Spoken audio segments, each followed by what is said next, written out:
All right, continuing to read through this foundational paper on generalized linear models, which I'll provide the link to this paper and the complete playlist I'm making for this paper in the description of this video.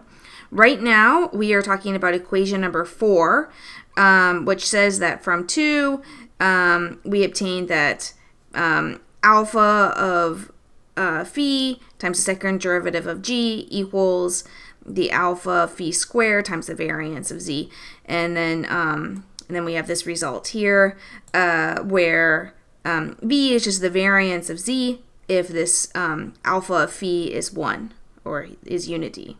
Okay, so this is what we're going to talk about right now in this video, just from here to here. So let's go ahead and go to my blackboard, and we can see I've written down equation number 2, which we've shown in a previous video. I've written down that mu equals the expected value of z, which equals the first derivative of g with respect to theta. We've shown this in a previous video. And then I wrote down equation 3, which we've also discussed in a previous video. So this is what we're talking about right now, which is from equation 2, we obtained this result.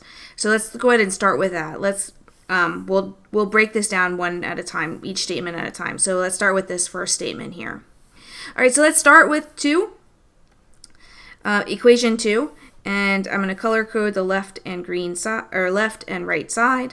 So the left side says that the second derivative of the log likelihood, the expected value of the second derivative of the log likelihood equals the right-hand side, which is the negative of the expected value of the first derivative of the log likelihood squared, right? So you square the log likelihood and then you take the expected value. So there's these parentheses a lot of times are dropped, but this is basically what it's saying. You take the square of the log likelihood, the first derivative of the log likelihood, and then you find the expected value. Okay, and if you look back at that video that we made discussing equation 2, you can see that. All right, so let's start with the left-hand side, and then we'll talk about the right-hand side. So the left-hand side, we'd see that second derivative of the log likelihood. So let's start with the first derivative, and then let's figure out what the second derivative is, and then we'll take the expected value of it. Okay, so the first derivative of the log likelihood from equation 3, all right, equals alpha of phi times z minus mu, right? And remember, mu is the same thing as the first derivative of that function g with respect to theta. So let's plug that in. Okay, so this equals z minus that first derivative of the function g.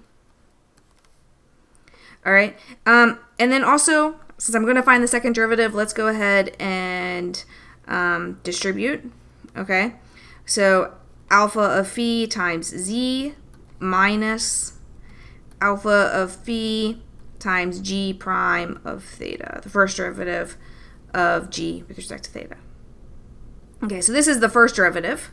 So now if I want to find the second derivative, I need to find the derivative of this with respect to theta, right? And since I'm finding it with respect to theta, that's why I plugged in g of theta, because I want to make sure that we understood that mu is actually a function of theta. All right, when I take the derivative of this first piece here, that's basically 0 because it's a constant. It doesn't involve theta at all. So the first derivative is just 0 minus, and then this piece back here, this is a constant, so it'll stay out front, multiplied by the second derivative of that function of g. Okay, so what did we basically show? We showed that this second derivative of the log likelihood equals negative alpha of phi times second derivative of g. All right, so now when I find the expected value, right, because that's what this left-hand side is, it's the expected value of this. So let's find the expected value. I have to find the expected value on both sides.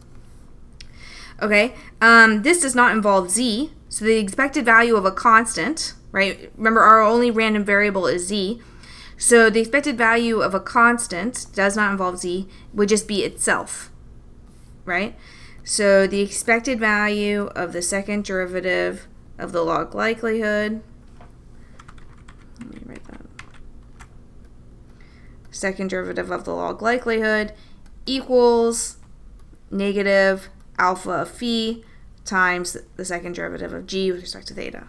Okay, so that's the left-hand side. So now let's work on the right-hand side. What do we see when we look at this? So let's see here. Okay, let me go ahead and switch to blue. I'll go ahead and keep that negative. So negative of the first derivative squared. Okay. So we know what the first derivative is. So I'm going to have negative. Let me go ahead and just plug in. I'm going to go ahead and plug in equation 3 right here, which tells me what the first derivative is. So I have alpha of phi times z minus mu, okay, squared. Okay, now I'm taking the expected value of that.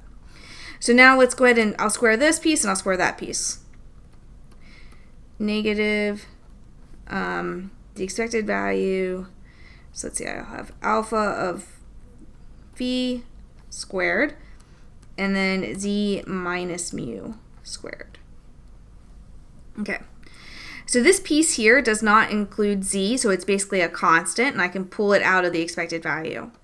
So I get negative alpha of phi squared times the expected value of z minus mu squared. All right, and now I look at this and I say, oh wow, okay, look at this. What is this? This, by definition, since mu is the expected value of z, so by definition, this is what variance of z is, right? So let me go ahead and plug that in. Equals negative times the variance of z. Okay, so this is definition of variance. Variance is the expected value of z minus mu and then squared.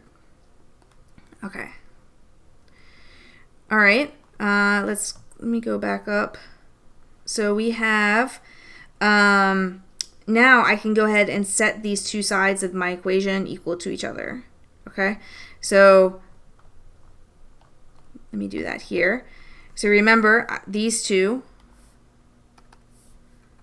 this piece and this piece, are equal to each other, right? This is left-hand side and right-hand side. So let me go ahead and plug that in. Negative alpha of phi, okay, equals, oops, let me change back to blue, the right-hand side,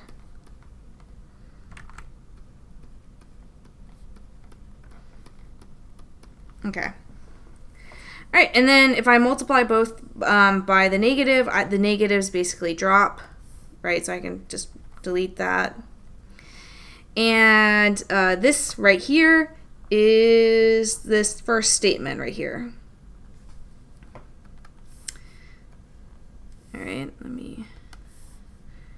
this first statement right here. That's exactly what we have just shown, okay?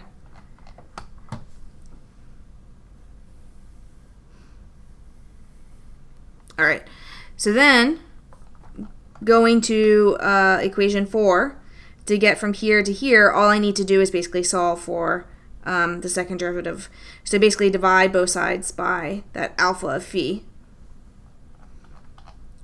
So let's do that. So I'll divide both sides by alpha of phi.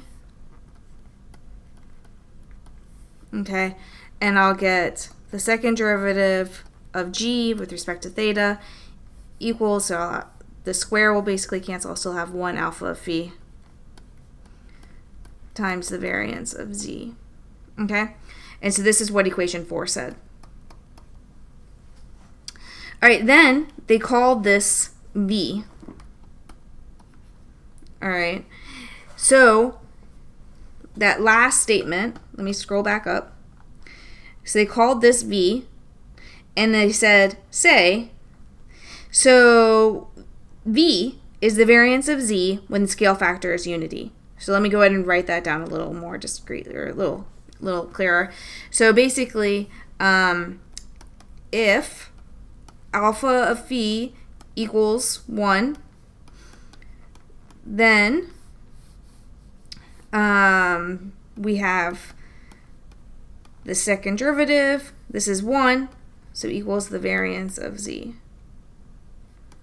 Okay? Which is what they're calling V. Okay. And that's basically what that last statement is saying.